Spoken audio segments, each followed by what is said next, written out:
Hello SPS Astrology lovers, this is Shankar Pratap Singh and you are watching SPS Astrology। आज मैं आपको बताऊंगा कि कुछ चीज़ें जिनकी ज़रूरत हमें बहुत ज़्यादा होती है, यानी जिनकी डिज़ायर हम अपने मन के अंदर पाल के चलते हैं और वो चीज़ें हमें मिल भी जाती हैं लेकिन हमारे हाथ से कई बार निकल भी जाती हैं।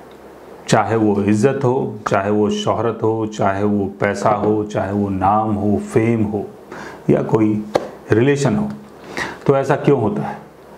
ऐसा कौन सा योग आपके बर्थ चार्ट में बनता है कि वो चीज़ें मिलती तो हैं जिसकी डिज़ायर आपके अंदर बहुत ज़्यादा है लेकिन आपके हाथ से वो चीज़ निकल भी जाती है। तो चलते हैं लगन चार्ट, मून चार्ट, चलित चार्ट, तीनों चार्ट की तरफ और समझने की कोशिश करते हैं कि ऐसा कौन सा योग है जो हमें ऐसा लॉस देता है। एग्जाम्पल के तौर पे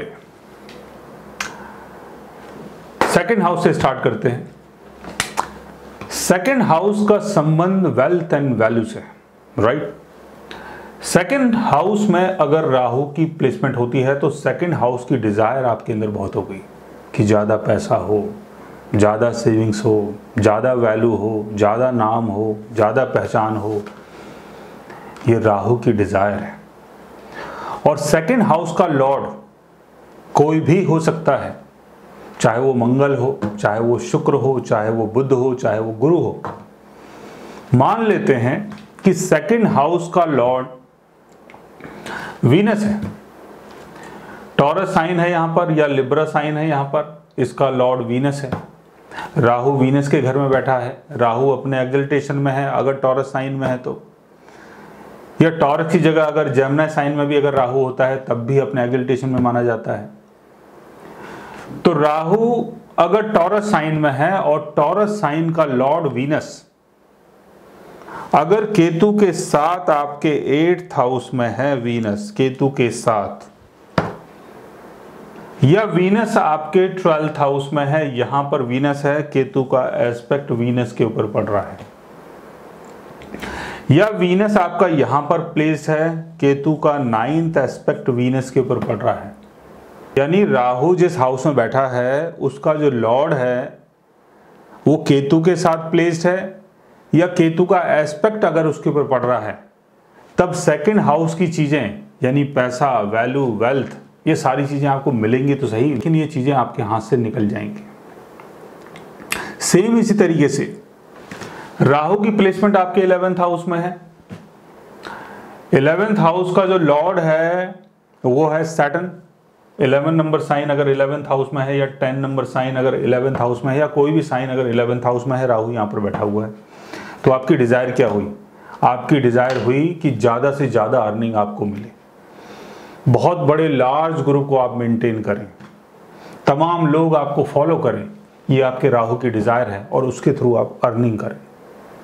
तो हो सकता है कि वो सारी चीज़ें आपको मिल जाएं लेकिन बाद में आपके हाथ से निकल जाए। जैसे कुछ भाई लोग हैं वो बोलते हैं, अरे पहले तो मैं इतना कमाता था, पहले तो मेरा ग्रुप इतना बड़ा था, अब सब छोड़ छाड़ के चले गए, पैसा जो है वो ख़त्म हो गया, इनकम के सोर्स भी बर्बाद हो गए। तो ऐसा क्यों होता है? ऐसा इसीलिए होता है कि आपके बर्थ चार्ट में अगर ऐसा योग बन रहा है तो राहु अगर 3rd हाउस में है और 3rd हाउस का लॉर्ड है सैटर्न, और सैटर्न यहाँ पर केतु के साथ प्लेस्ड है, तब आपके साथ ये सारी चीज़ें हो सकती हैं। या सैटर्न आपका 1st हाउस में है, सैटर्न आपका यहां पर है, केतु का एस्पेक्ट सैटर्न के ऊपर पड़ रहा है, तब भी हो सकती है। या सैटर्न अगर आपका यहां पर है, केतु का 5th एस्पेक्ट सैटर्न के ऊपर पड़ रहा है, तब भी हो सकती है।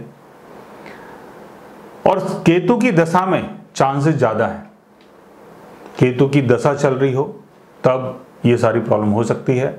राहु की दशा चल रही हो, राहु के अंदर केतु का अंतर चल रहा हो, तब ये प्रॉब्लम हो सकती है।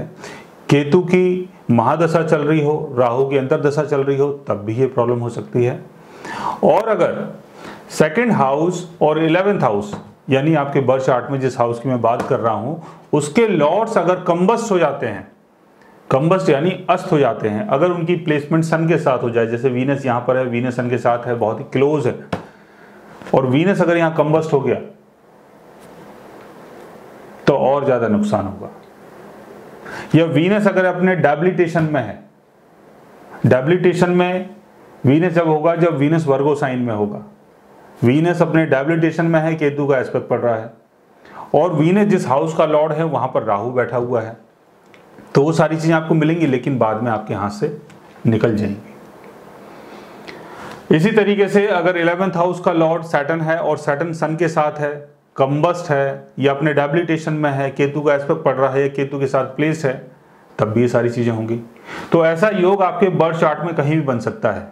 अगर फर्स्ट हाउस के साथ बनेगा तो नाम और फेम आएगा और जाएगा। सेकंड हाउस को मैंने बता दिया। थर्ड हाउस यानी स्किल, आप एक स्किलफुल पर्सन हो सकते हैं और उसके थ्रू आपकी अर्निंग भी हो सकती है, लेकिन बाद में वो अर्निंग आपके हाथ से निकल जाएगी। फोर्थ हाउस यानी प्रॉपर्टी, प्रॉपर्टी का गेन होगा, बाद में लॉस होगा। फिफ्थ हाउस यानी love, relation, political interest, stock market. Sixth house यानी जॉब, सेवन्थ हाउस यानी मैरिज, एट्थ हाउस यानी एसेट्स, नाइन्थ हाउस यानी हायर एजुकेशन, 10th हाउस यानी स्टेटस, 11th हाउस यानी गेन, 12th हाउस यानी प्लेजर और फॉरेन सेटलमेंट।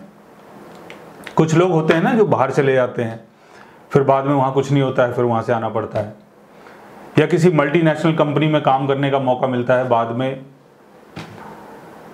वहाँ से हाथ धोना पड़ता है। तो ऐसा योग आपके बर्थ चार्ट में जब बनता है, जब ऐसी प्लेसमेंट आपके बर्थ चार्ट में बने।